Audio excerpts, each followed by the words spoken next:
What's going on, everybody? Welcome back for another week of the Reel Down. Got my dog over here behind me, just chilling, watching the scenery. Just gonna sit there all day, but it's your co-host, Garrett Johnson. Jimmy is running a little bit behind. He may hop in here in a little bit. Hopefully, he comes and joins us. But if not, we got the winners from this past week on the Dale Hollow Open for the Paddle and Fin Open. Should be a good one. They smashed them this weekend. We had some big smallmouth and some big largemouth caught. Uh, so without further ado, I'll just go ahead and start bringing these guys on. First, we got Todd coming in. Todd, what'd you finish? Was it second or I think you and Uh, Charles tied right for second and third? yes, we tied, and I had one fish that was a quarter inch longer. Wow, big fish So tiebreaker. yeah, I How come many in fish? second. Yeah. What was that? Well, congrats. Congrats. Yes, thank you. Glad to have you on. Uh, Yes, so I'm tell me a here. little bit about yourself. So where are you from and all that, and how long you been fishing for?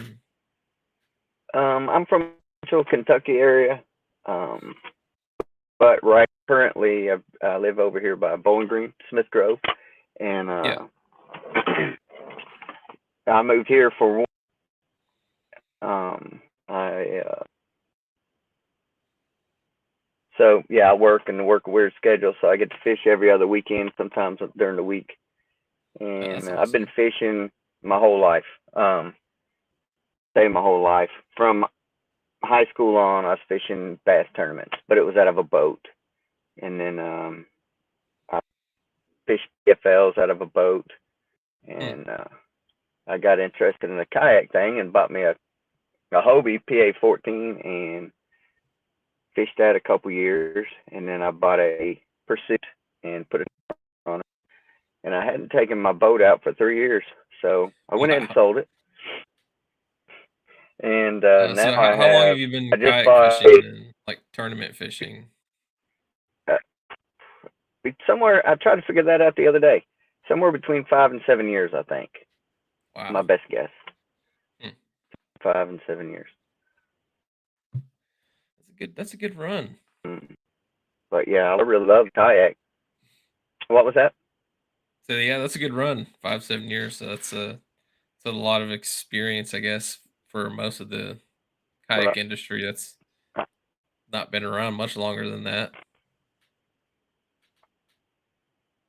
I think it was going. It was big. It was starting to get big too before they're doing some big tournaments, and then I started getting interested in it. But then it's just growing. It's getting bigger and bigger and bigger.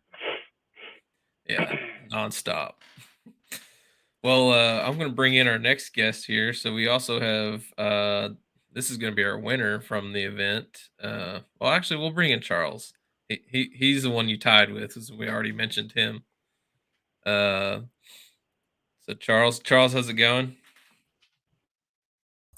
Hey, what's up? Oh, nothing much. So tell me little bit about yourself, like where you're from. I seen you something about you're the fishing Hawaiian, I guess. Yeah. I'm originally from Kahului, Hawaii. Awesome. And I moved to Nashville a few years ago. And What yeah, brought you out this way? music. Nice. I do music production and songwriting. That's what like my vocation is. And man, I came out here and I had a brother-in-law who, lives out in California, and he found out that, my wife and I moved out here. He's like, "Bro, Tennessee and Alabama, that's like they create like bass fishermen out there." Yeah. And this was like 3 years ago, 2020, and I'm like, "Bass Yeah. fishermen, what's that?" Like just straight up like. And he's like, "Yeah, man, you need to look into it." So I started looking into it. Hmm, And yeah, August 2020, I caught my first largemouth bass. no way. Yeah, bro. So it's kind of embarrassing to say that, but I'm just going to be straight up. Like, Hey, I mean, you took a bunch of people's money this weekend, so it's Nobody's judging you now. Nah, but I've been ever since then, and I caught it. Well, funny thing, I caught it out of this little lake not too far from Nashville called Marrowbone Lake. Yeah, Yeah, have I you know what heard? you're talking about. Yeah, it's just this little lake, and the first fish, it was like a 4.5 pounder, and it just blew me away. And I caught it on the stupidest freaking bait you've ever seen, but it hooked me, and ever Yeah, since, I'd say that's a solid fish to start your like bass your fishing very career first, with. exactly. So ever since then, I've just been grinding and just fishing 3 to 4 times a week. Yeah. Just really grinding. Got my first kayak 2 years ago as a Pelican, Mhm. and I bought it on a Thursday. No, I bought it on a Monday, and then our club down here, we had a little tournament at Percy Priest, and I put my Pelican in the water, and I was like, "This is awesome."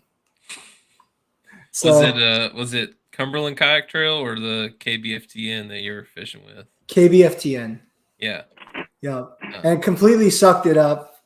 There was this guy on there named that's a tough Russ. club to fish with. They're Yeah, some there's hammers this with guy that. named Russ and some other dudes, and they had like 56 inches or close to 60, for their best three fish. Yeah. And I was like stoked because I had 36 inches for three fish. 3 12 inchers. I had 3 12 inches, bro, and I was just fired up. But no, Smashing them. yeah, but no, it's just been super fun, and I moved from that to Old Town, and so I'm doing okay now. That's awesome, man. Well, Yeah. I'm glad to see you catch that bug and taking off with it. Oh yeah, man, it's fun. All right. Well, without further ado, we'll introduce our winner here with Mr. Robert Knoll. How you doing? Oh, pretty good. Yeah. Well, I've known Robert for a while now. We've been fishing to get. He's been taking my money for a while, so this was no surprise to. uh, but I think he might have been a little surprised with some of the results he had this weekend. That was insane. I really thought day two. I thought the total would fall off, and Yeah, well, maybe for everybody else, not for you.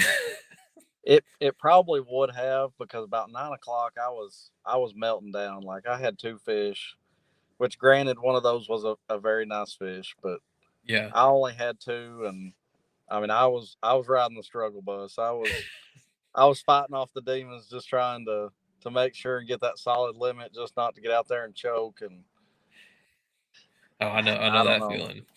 They Yeah. the Well, before smallmouths we have get too far started. down that road, tell me a little about yourself and like where you're from. I know I'll, where you're from and everything, but just for our listeners to get an idea. So I'm from Cookeville, Tennessee. Pretty much born and raised here my whole life. Um, Never been very adventurous. Never moved away. Traveled all over the place. Yeah. Um, Used to drive over the road all the time. Got to go fishing in several different states. You didn't move Um, 5,000 miles from Hawaii like our other guests here. no, I've not been lucky enough to make it over to Hawaii yet, but I hope whenever I do, I hope I take a fishing rod, because I've heard stories. So um, That's awesome. yeah, kind of the same as um, Todd there earlier. I mean, been fishing bass boat tournaments for years, and I don't know, just started hearing about kayak fishing probably back in 14, 15, I guess it was. And by the time 16 come around, I finally made the move and got out of the bass boat scene and got into kayak fishing. And I mean, I still own a bass boat, and I still go bass fishing, but I don't do bass tournaments anymore out of a boat. Yeah. So So I, you've been fishing with, so I run, for anybody else that doesn't know, I run the CTK club, and Robert's been fishing with us for since it started pretty much, right? I missed the first inaugural like three tournaments, Yeah. and then I've been there pretty much ever since. I think I had some stuff that fell out on the first few tournaments there, and then I finally got my schedule switched around where I could make it on a consistent basis. And managed somehow to slip into state that first year and made a debacle of state that year and learned some very important mistakes. And That the year? So is that the year? I won't put you too much on blast, but is it the year that you put your fish backwards? yeah, so on day one, I turned in 2 pretty solid fish for Pickwick because it was fishing terrible at the time, and Yeah. I lost like a 18 3/4 and a 13 3/4, and it was just a tough tournament to get a limit in. And luckily I rode with some of the guys, and I didn't have a choice to come home, so I was forced to go back out on day 2 and managed to get in there and just struggle through it and made a top 10 and was mad at myself ever since. So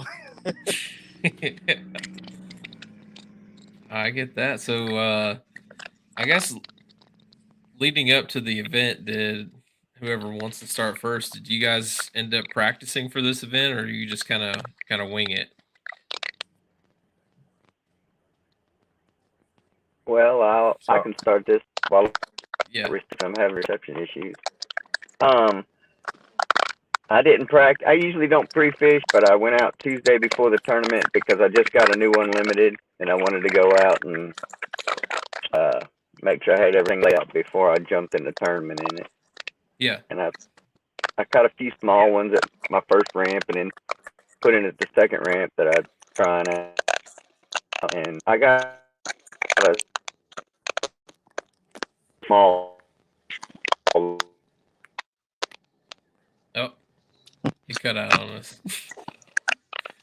Well, Charles or Robert, do you want to talk about pre-fishing? We'll just start with you, Robert. You want to talk about? I know you pre-fished a little bit. so I hadn't got a fish at all this year, so I got to go out the Friday, almost 2 week, well, a full week early, Yeah. and took a boy that had never been bass fishing, and we just got out there and we were just going to go beat a few banks just to try to get him on the board with a smallmouth. And I don't know, about 2 hours in, I probably hung one of the top 5 biggest smallmouth I've ever had, and I think it weighed like 6'1", and Dang. we only caught maybe 4 more smallmouth all day. We kind of got on a largemouth bite, and I really thought that's what the tournament was going to be. I really thought it was going to be a largemouth, kind of like a slugfest. Yeah. I was That's kind of expecting typically stuff. how it goes. There's the smallmouth kind of just disappear, and everybody ends up catching largemouth. And But I really expected everybody to catch.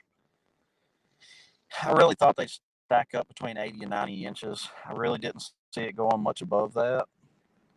And got super lucky, and some things fell around the next week. And I went out Thursday, and I took my mom with me because she said she'd been dying to go fishing. So I took her out, and I don't know, we just kind of running the same area, kind of same pattern. And I mean, they turned on. I mean, I had like 96, 97 inches, probably 4.5 hours of fishing. And so I told her, I Thursday said, would have been, that was when we had the new moon was on Thursday. So I don't know if that had any kind of impact on what you were doing, but well, and the sad thing is, I'd been out twice, and I still didn't know what they were really doing. I kind of knew where to catch them, but I didn't know. I hadn't got all the pieces put together, and I had I was pretty confident that Saturday was going to be a good day, but I was really scared that Sunday. I was scared that cold front was just going to kill my fish because I was on a largemouth bite, and I don't know. I went out Saturday morning, and it was just smallmouth after smallmouth after smallmouth. I mean, it was just, I mean, I was gonna I say don't know. you're saying you're on your largemouth bite, but you got all pretty much most of your limit was all smallmouth, right? So day one, I had all smallmouth until I think I left the water at 12:15 is whenever I put my rod down and come in. And I caught a largemouth at 12:10 that called me up a quarter of an inch. And it kind of made me sick because I was like, I could really have that fish tomorrow because, I mean, it's 18 and a half and you only get a quarter-inch boost from it. I was pretty down in the dumps about it. Like, I thought I'd really hurt my chances for tomorrow. So it caused Well, me to leave the water early. yeah. It didn't hurt your chances. We'll just go ahead and say that. Well, see, I didn't know that. I mean, that's like I said, I didn't have all the pieces put together, and I don't know. It's just one of those tournaments. It's kind of you're fishing, and I guess things kind of get better. And Yeah. usually, a good pre-fishing is usually terrible. So usually, good pre-fishing means you're going to go out and do awful, and that's what I was afraid of. So, Well, it worked out pretty good for you. Charles, how did your pre-fishing and stuff go? Pre-fishing was really crazy, to tell you the truth. I had a plan to, before I came into Dale Hollow, I really wanted to focus on Main Lake. And pre-fishing, we had that, like, I don't know how fast the wind was blowing, but it was blowing pretty good on some of those banks. And I went out Friday. I think we had like 25 to 30 mile an hour gusts or something like that on Thursday and Friday. Yeah, and I think it was coming out of the southwest, I believe, or something like that.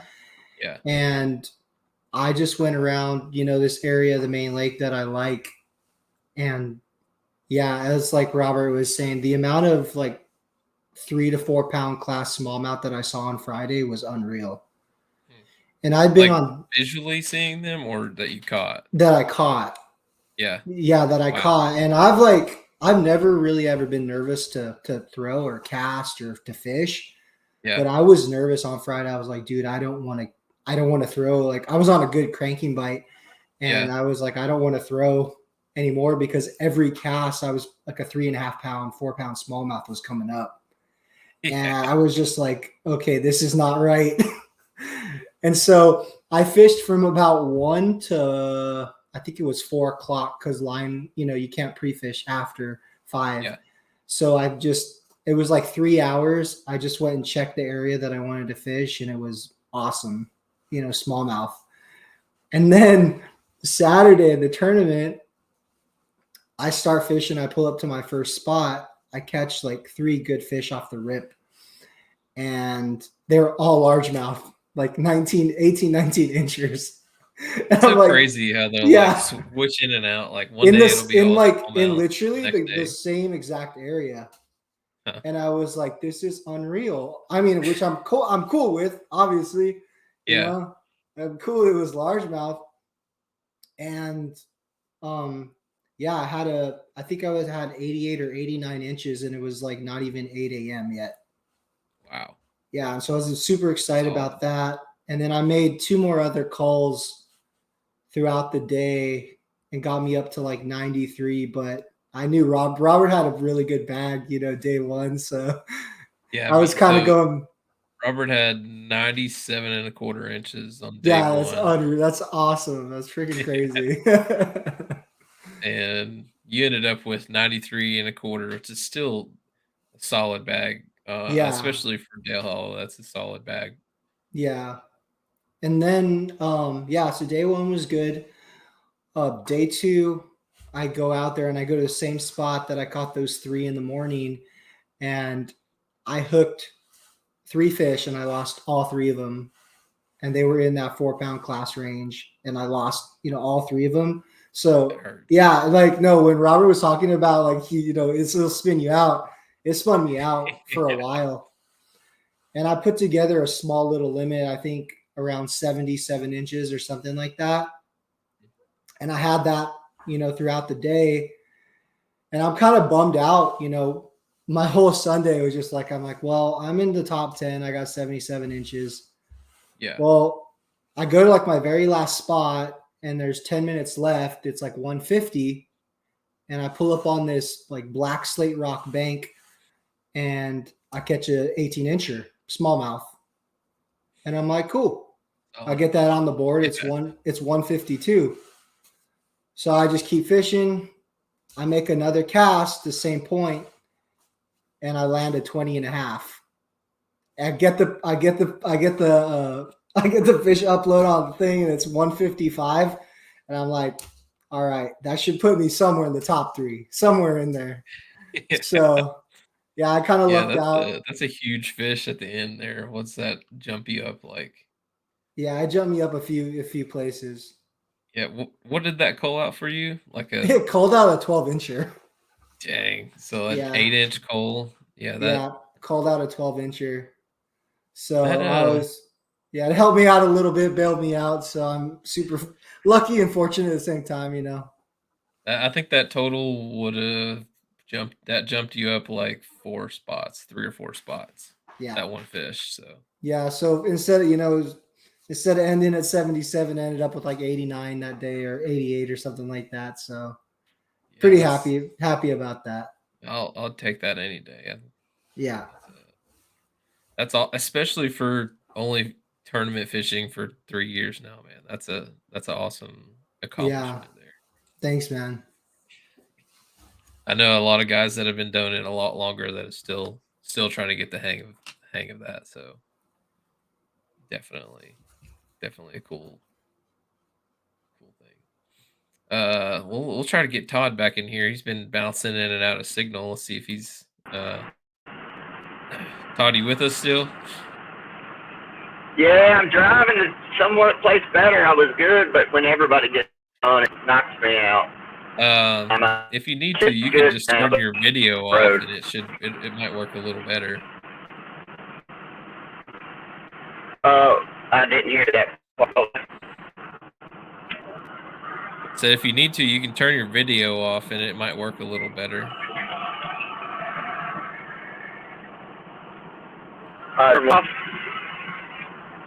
I'm driving. My truck's loud.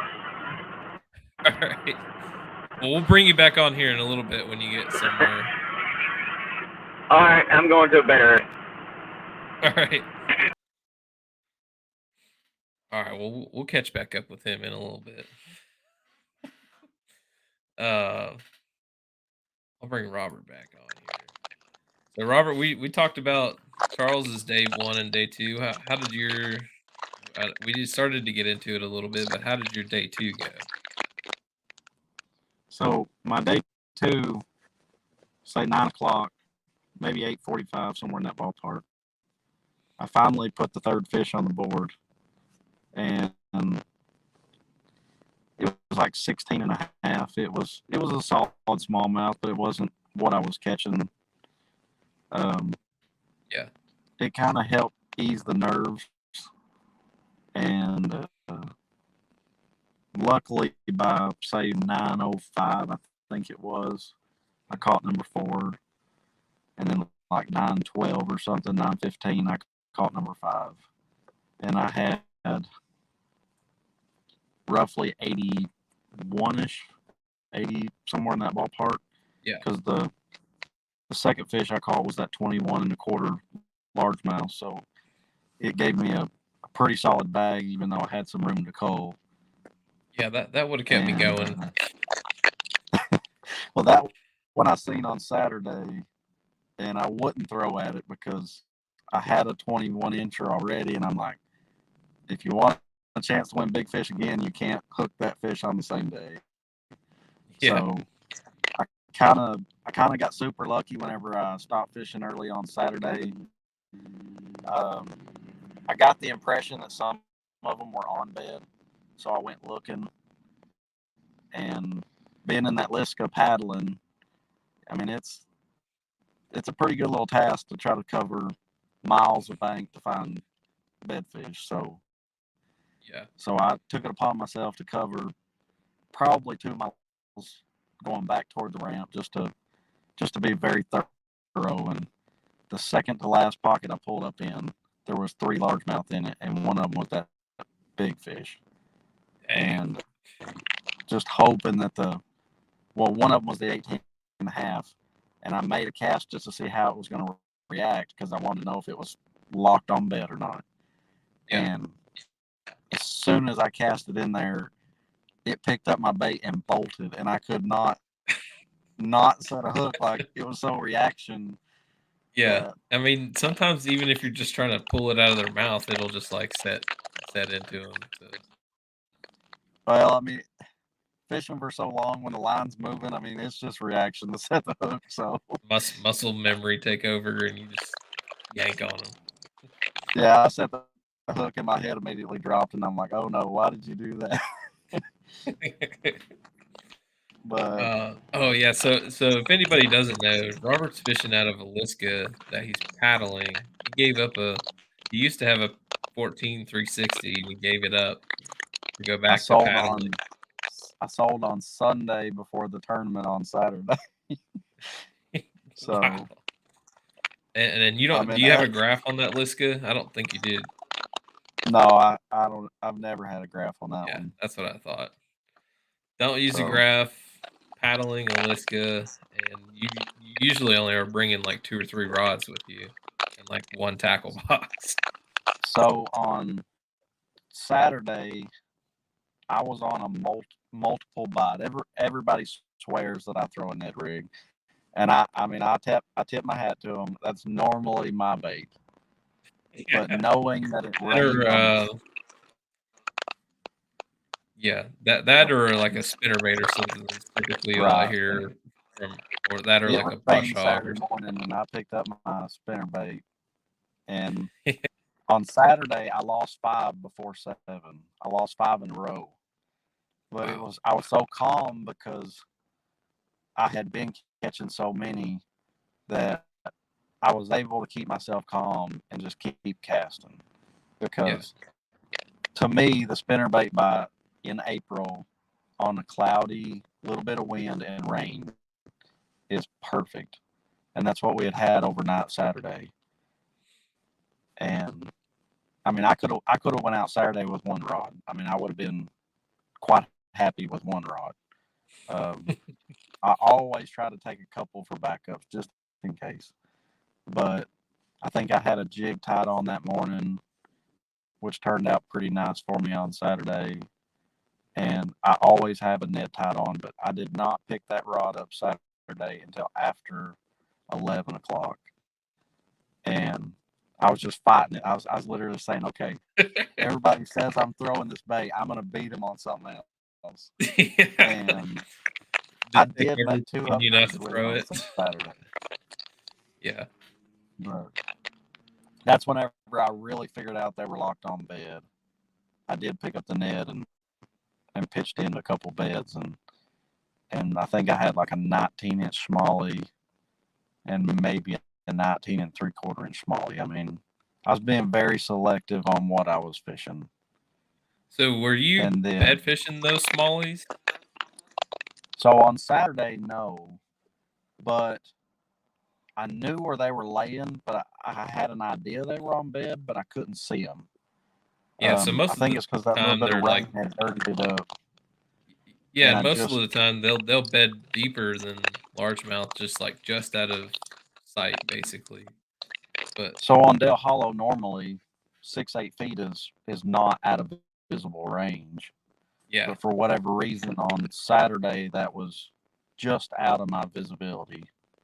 But then on Sunday, so I was talking about that my fish were real late to fire on Sunday. Mm-hmm. About 10:30, I pull up on a point, and it's just a pea gravel round, not anything I had been fishing. And I'm like, okay, I'm going to throw up here on this pea gravel. I think I know what depth they should be in. I think they're on bed. Looks perfect. And I threw up there and caught a 19 3/4 smallmouth off that point. And I think it cold me up to like 91.5. And I said, there's no way I'm going to cull this limit unless I go sight fishing. So I went to look for a place that was out of the wind, tucked away, nothing that I had looked at before, and went down one stretch of bank. And there was like 5 smallmouth on this one stretch on bed. And it was the areas I'd been throwing at, but I didn't know for sure they were on bed. I couldn't see them. And I skipped over one because I thought it was fairly small. And I threw up on the second one because I could tell she was a really good fish. And she come up and spit my Ned rig back out at me. And I had to sit down, and I called Roy, one of the guys we fish with, and I said, just calm me down. I said, I'm melting down. I said, I just lost the fish that guarantees me a win. And he's like, man, you got this. Just calm down. And I actually hooked one while I was on the phone with him, just down from where I had thrown. And it was like 19 and a quarter. And I said, I think I just caught the same fish. I said, I got to go. And I hung up on him. And I got that one in, got it on the board, sent him a picture. And he said, congratulations, you've got this wrapped up. I think it gave me like 93 and a half. And you were far from done then.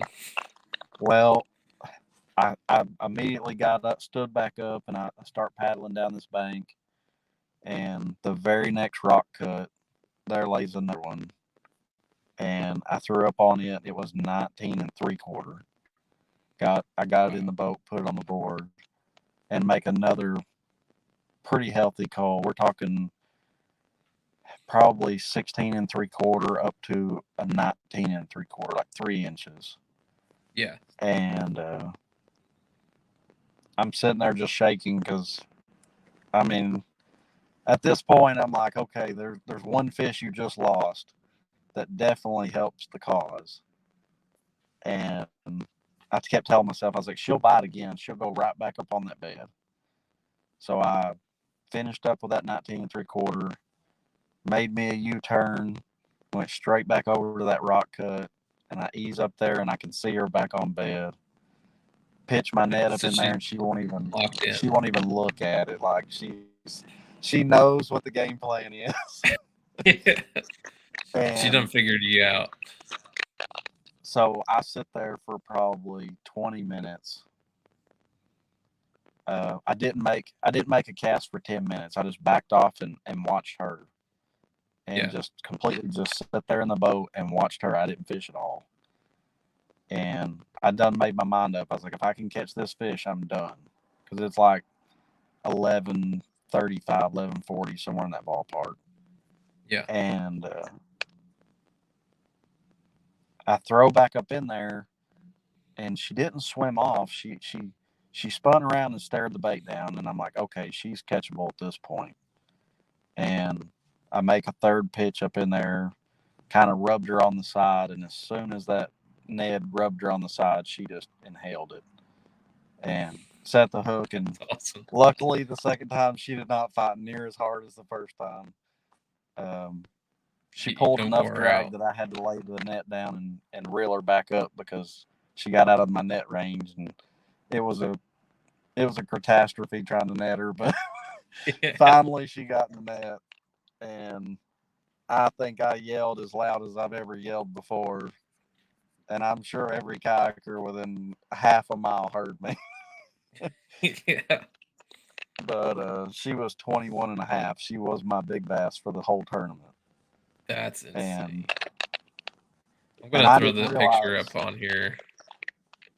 I did not realize she was that big. Whenever I put her on the board, I mean, I was over the moon, because then I start thinking, did you really crack 100? And whenever I done the math, I was very, very surprised. Yeah, so you ended up with 100.25 inches on that day, which is just absolutely insane. Wow. Yeah, and I don't know if it does show the timestamp on that fish. I can't see that from this side. Okay. Yeah, geez, 100.25 inches on Delha. I was thinking about it the other day. That might be one of the biggest single day uh totals from Del Hollow that I've ever seen. And that's what I was thinking too. Whenever I broke 97, I mean, I thought that was amazing because that was one of the highest totals I had ever heard from that lake.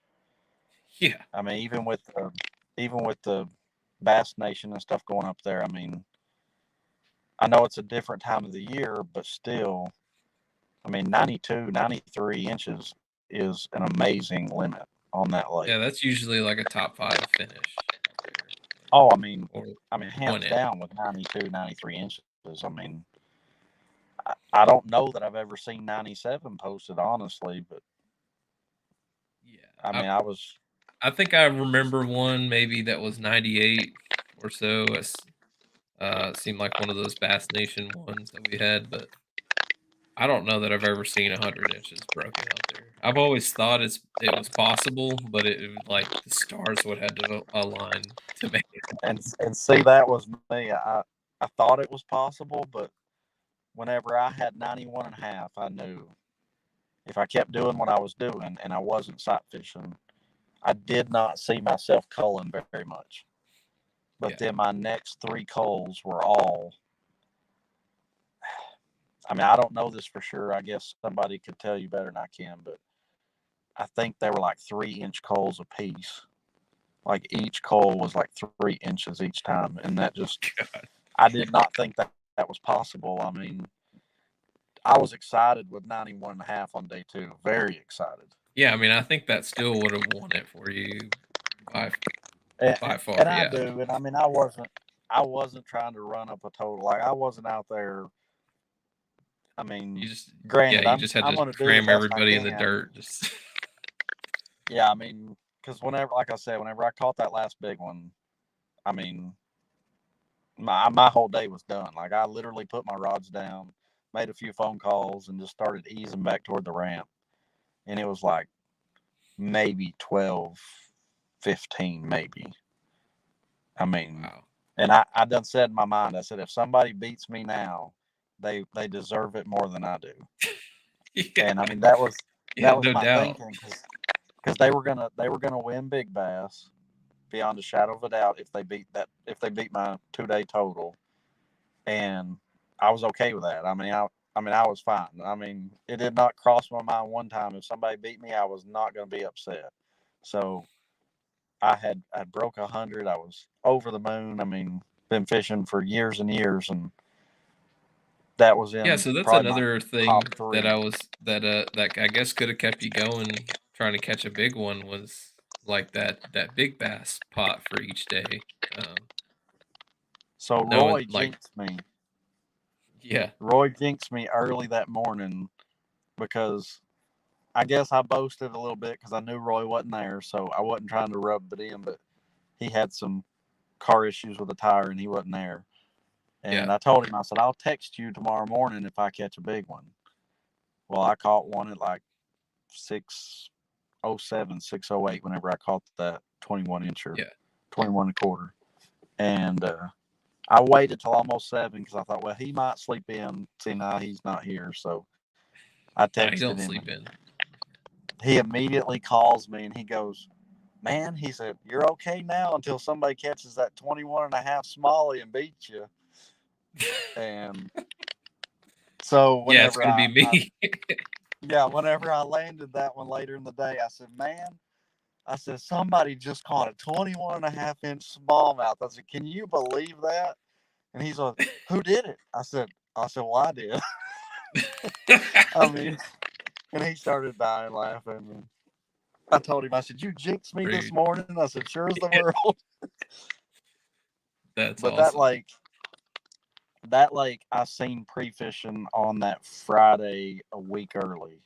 I seen, and this was just a guess in my mind, but I guessed it to be 24, 24 and a half largemouth. Not locked on a bed, but swimming. And that's what kept me fighting all week, thinking that my fish were not big enough because I had already seen one that would have dwarfed anything that I caught. Yeah, So they're in there. I mean, you hear about it every now and then. You hear about like 9 and 10 pounders getting caught out of there. Um, They're And on not that common, lake, but it happens. I think I've been fishing that lake pretty steady since 97 or 98. So several years.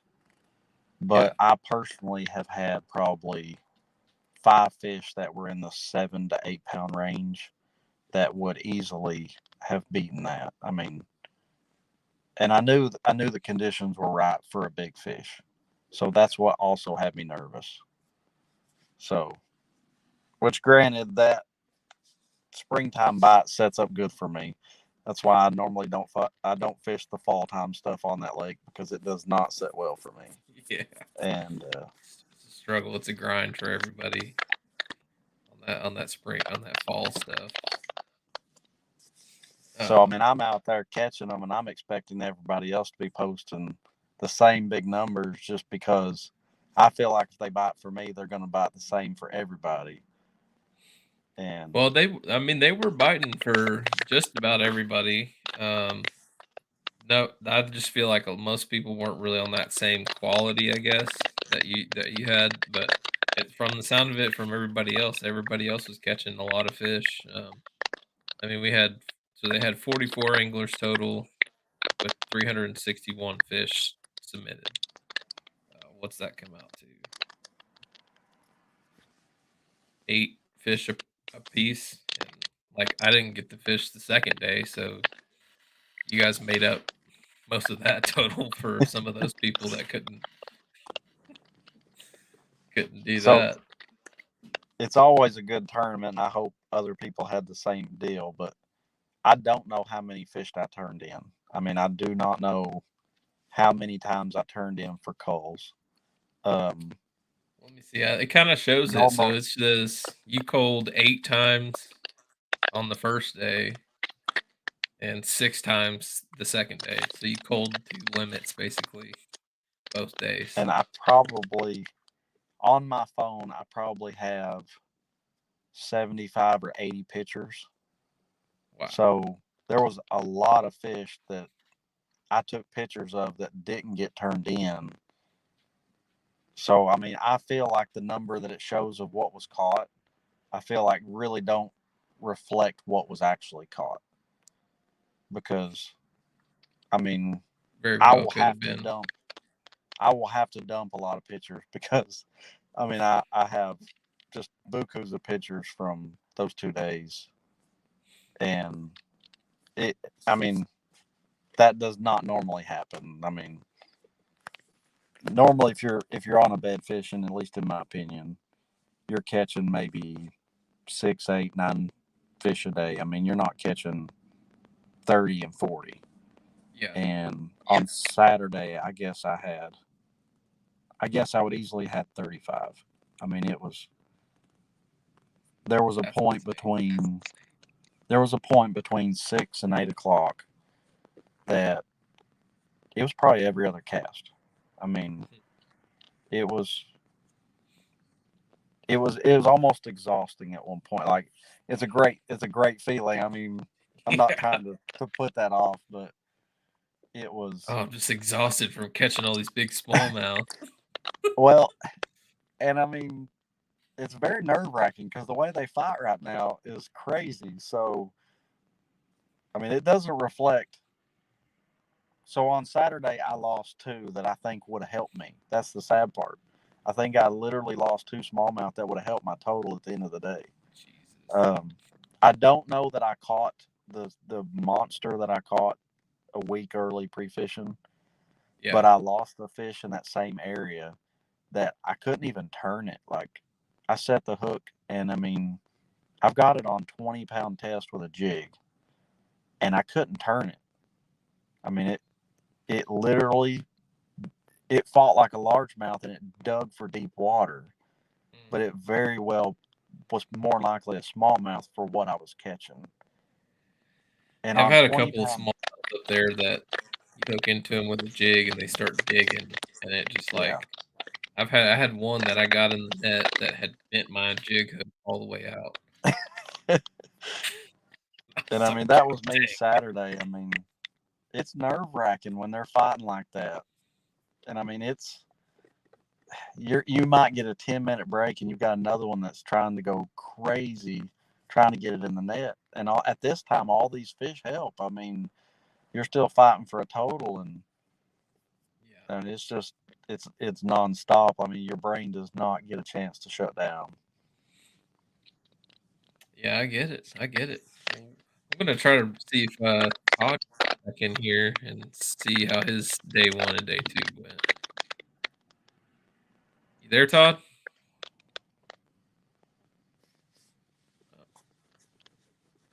Maybe You not. still got him muted.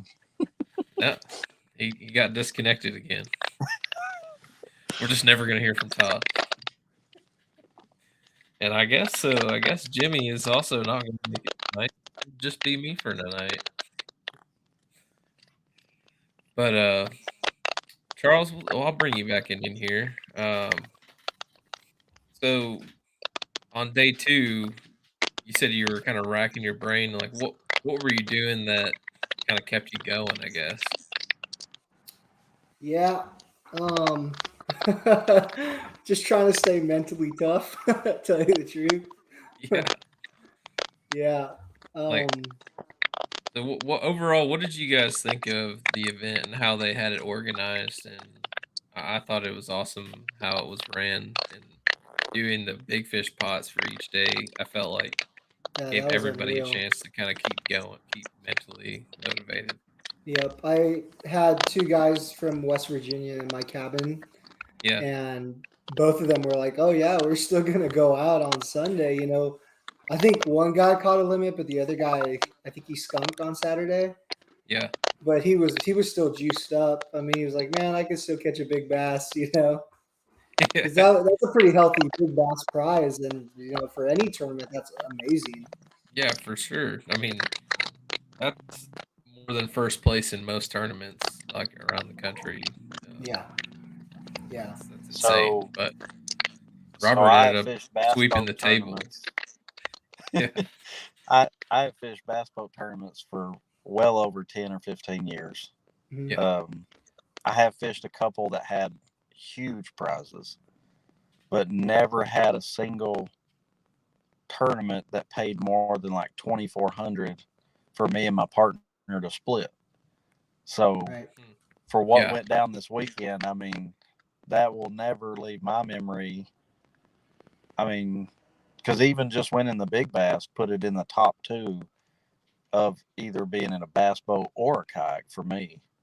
for sure. I And then to mean, be able at to the end do of the day, all you of took it was home amazing.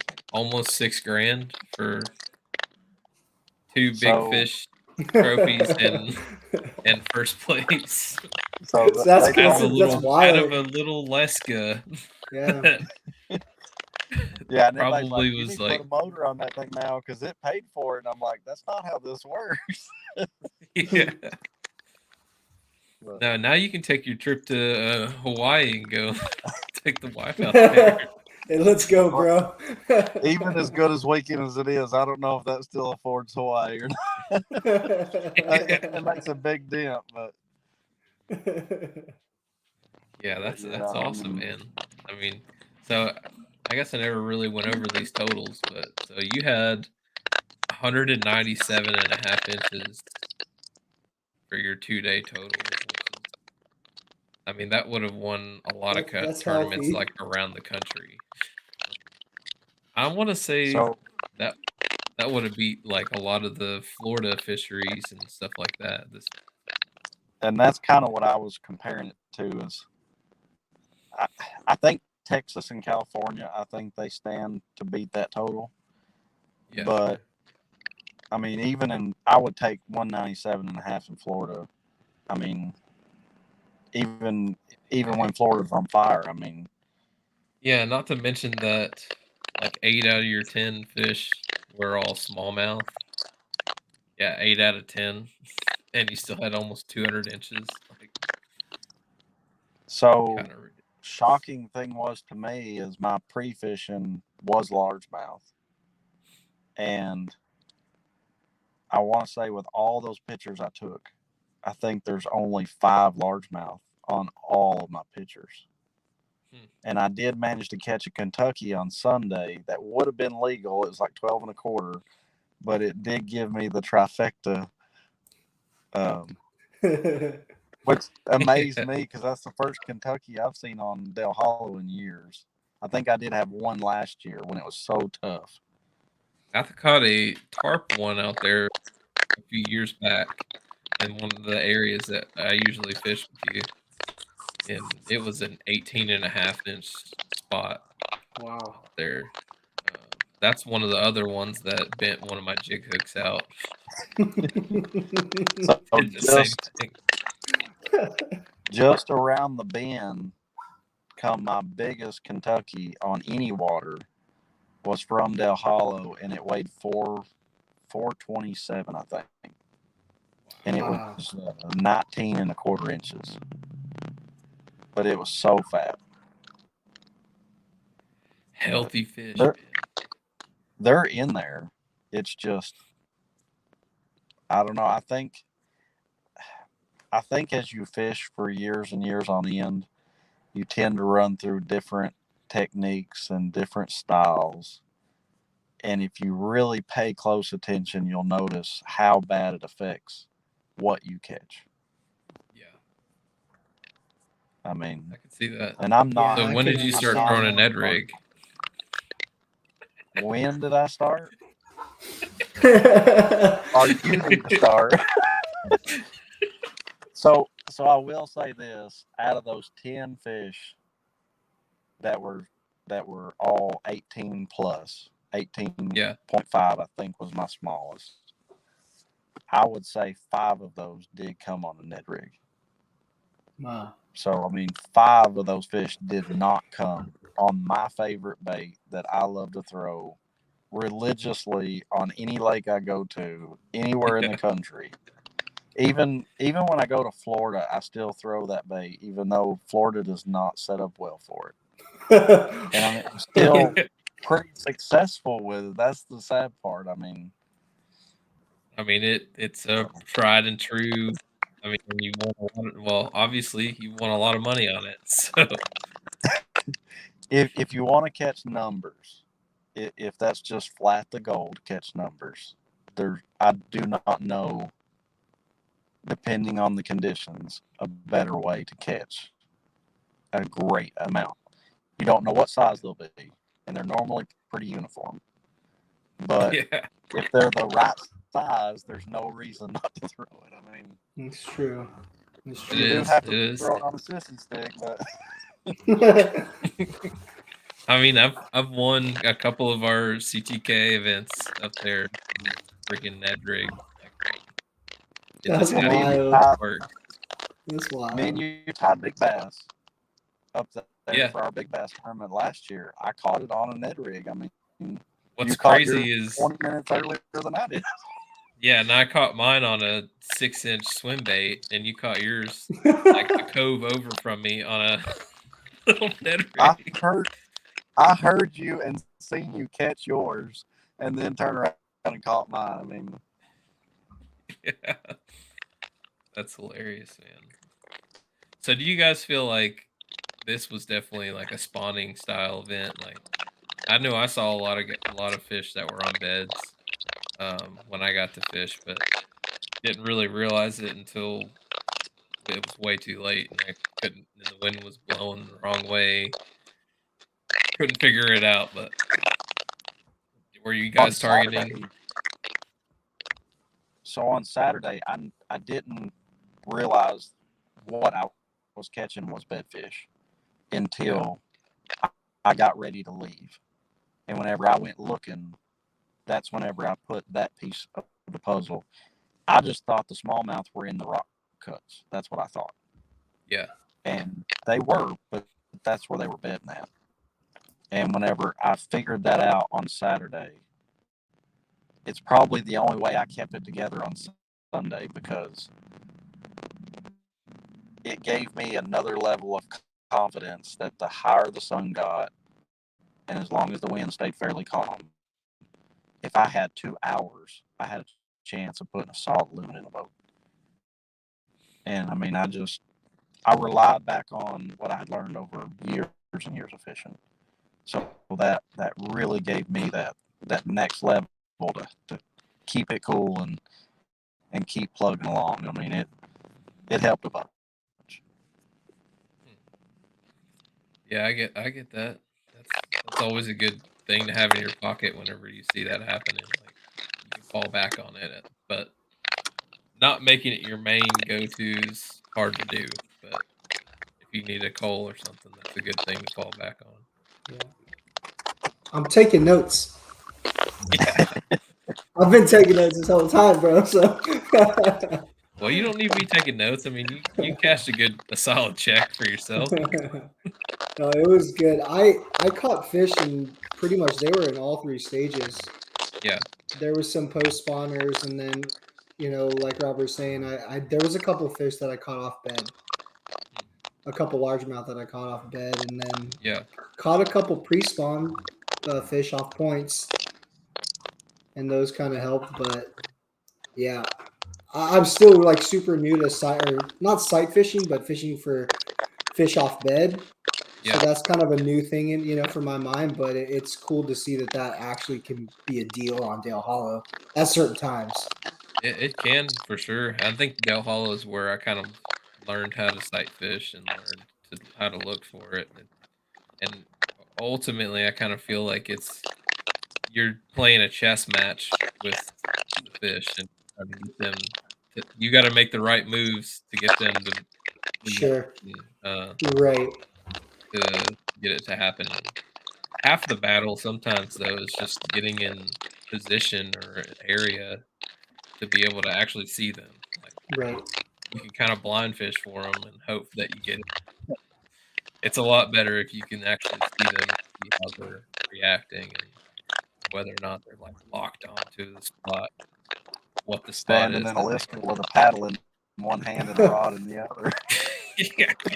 You're talking about like no graph. I didn't have a graph for like both days because I forgot my charger at home. And so I'm like 2 hours into day one and my graph just turns off.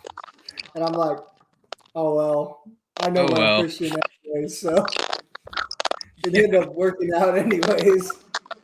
It kind of ruined my plan. I was planning on trying to live scope some like brush piles that I knew about and try to catch a big smallmouth because I Mhm. knew I was only going to be able to fish one day. Okay. But I got to the ramp and realized I left my batteries at the house. So Sounds I about right. was like, oh well, that plan's done, gone. Uh, but it's awesome to hear that both of you guys aren't fishing with graphs basically and cashing checks. No, bro, if I showed you guys what I had on my kayak, you'd probably laugh. I got the hummingbird piranha, and Oh, the it's piranha. the piranha, and it's always it just gives you depth and temperature. Yeah. Well, you can barely see any fish on there, so I turned the fish ID on so you can see the little fishies. Hey man, whatever gets the job done. So Sounds like it works. I'll probably upgrade real soon. Yeah. Oh man, I want to see if Todd's on here. Todd, we got you now. Yeah, I think so. See how long I can stay on. I don't have anything to compete with y'all's stories. I could hear y'all's stories. Well, tell us a little bit how your day one and day two went. We hadn't got to hear from you yet. All right, day one, I launched first thing. The first 30 minutes, I had a small limit, Yeah. and then I called up one with I think it was a 18.5 inch smallmouth, and then I left and went to their bank. All these boats come in there on me. They was all over everywhere, and then I guess they had a tournament going out Saturday. I went out to another point and I went down that bank, and I had another limit. They were all bigger except for the one. Then fished around a little bit more. I cut across to the deeper wall, and then I seen there's a kayak. So I didn't realize that he was in the pocket with me. He'd put it in the back and I put it in the front. And then talking to him. Were you guys like or working towards each other all day, or fishing behind each other? No, we didn't. I didn't even see him. I was on the mouth. I was out towards the main lake, and he was in the back. And so we come around. I don't like to share any information, so I'm sorry. He's gonna find out I lied right now. he said, "How you doing?" I got a few. But then I caught a big 19 3/4, and he watched me catch it, so I was no longer able to hide it anymore. Yeah, it's hard to hide it when you're smashing them right in front of him. he went around me. He went around me and started going down the bank, and then I lost another solid fish.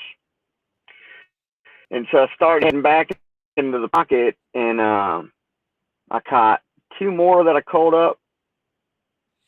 And then, 2 more on a flat back there that I caught up with.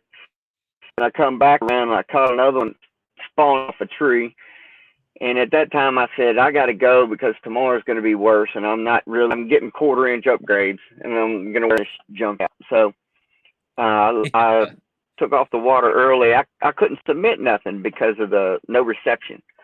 Yeah. So I had no clue what I had. Around most of that lake. I had no clue. Not good reception. Yeah, I got up to the top of the hill and I had to go through my pictures and write everything down, which ones I submit and which ones I wasn't. And then I got to the meeting and that's when I found out I was in 5th place. And I was pretty solid day. Sitting there. What? It's a pretty solid day. I mean, you had I had fun. I was catching a lot of fish. I think I had 15 fish on my camera or photos. I had 15 fish worth of it. I wasn't taking pictures of the small ones that I knew that it wasn't getting. Yeah. And then day 2, I knew it was going to be different. I started out in the same spot and got 4. And it was slow too. They weren't biting like they was, and I'm like, all right, let me go check other things. So I went to go to my bank that I caught all the other ones on. I went across a point I fished at, and I caught an 18.5 smallmouth. Went on to the next bank, and I didn't catch a fish off there. Went all the way back pocket. I didn't have anything. So now I just hold 5 fish. I'm not culling anything.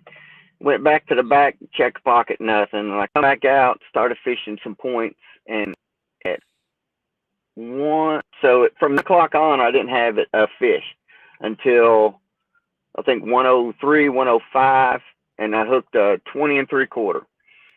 And so it gave me 1 hole, and I was like, oh man, maybe I got to try a big fish. Till I got up to the meeting, talked to Robert. You got one over 21? I got 2, and I'm like, well, that leaves me. Yeah, he put a showing on. Yeah, he did. Yeah. He had to show everybody what's up this weekend, but I mean, you guys still had some solid finishes. Like, I think we were comparing it to, because there was the Tennessee Bass Nation on Cherokee this past weekend. Yeah. We were comparing it to this event. The winner of that event would have finished 9th at Dale Hollow. Yeah. He had an 89.5 inches or so, and 9th place was 89 inches at this event. So I mean, there was a lot of good fish caught. A lot of 18 to 20 inch fish. There are tons of them all the way down the board, which is kind of typical for Del Hollow in later April period. I feel like it usually fishes really well. Yeah, I love Del Hollow. Yeah, it's a fun place. Well, it can be fun. Sometimes it'll humble you. Well, we're going to start kind of wrapping up here, coming to the end of the show. Todd, you got anybody you want to thank for this weekend? You got any sponsors or anything or family? No, I don't have any sponsors or anything. I just want to thank my family and friends, though. They put up with a lot. I'm gone a lot with the fishing. Yeah, that's awesome. How about you, Charles? Only sponsor I got's my wife at the moment. So, That's a good sponsor to have. So shout out to her for putting up with me and fishing and chasing fish and really putting in some time in that, and she's been super supportive. Yeah, that's awesome. She's been supportive, and I have one friend that I want to give a shout out to, Kenny.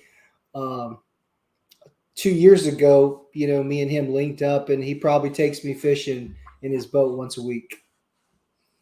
And that's been a special thing for me. And he's born and raised here in, I think, Manchester, Tennessee, or somewhere down there. Yeah. And so he's kind of helped show you the ropes on how to he was these fisheries and he was a tournament angler back in California. Yeah. And did that for a long time.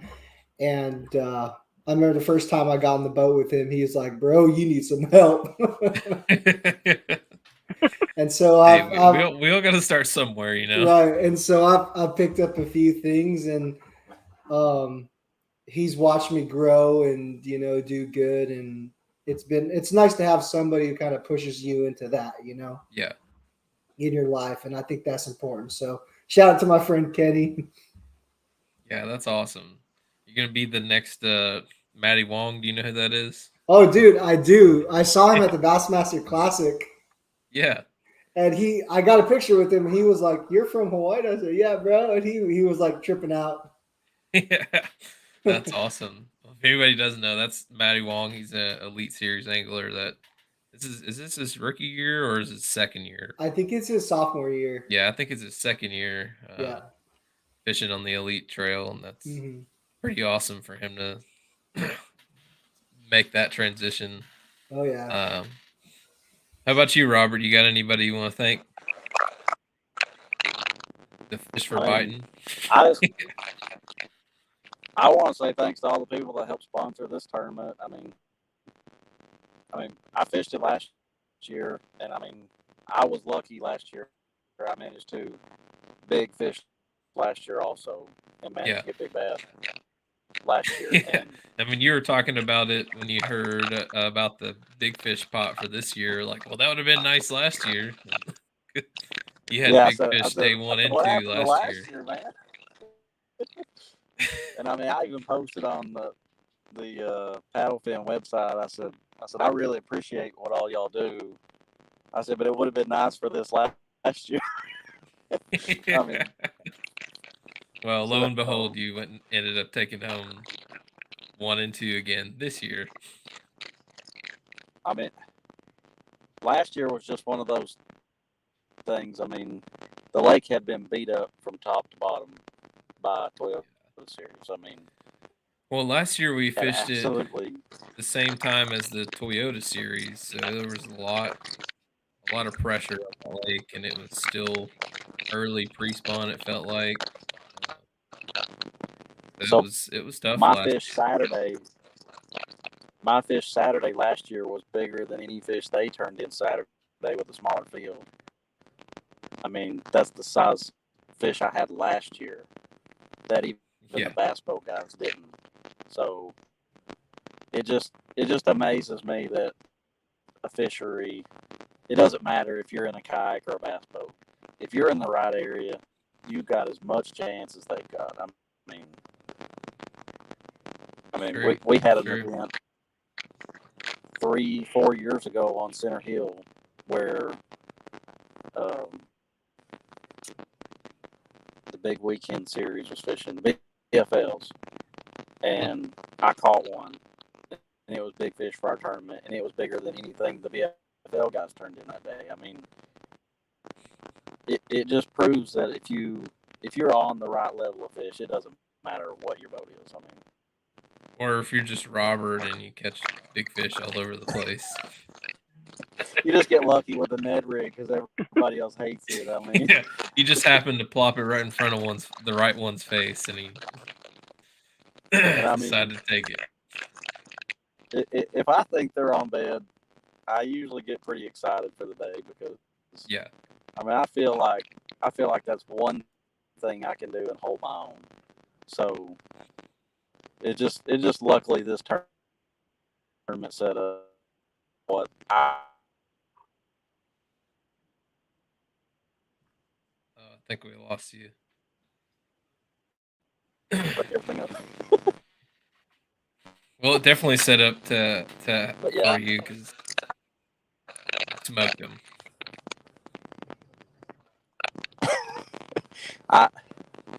It doesn't matter how well a tournament sets up for you; you still have to execute. I mean, just to have the peace of mind this year to be able to slow down and do that was a big confidence boost.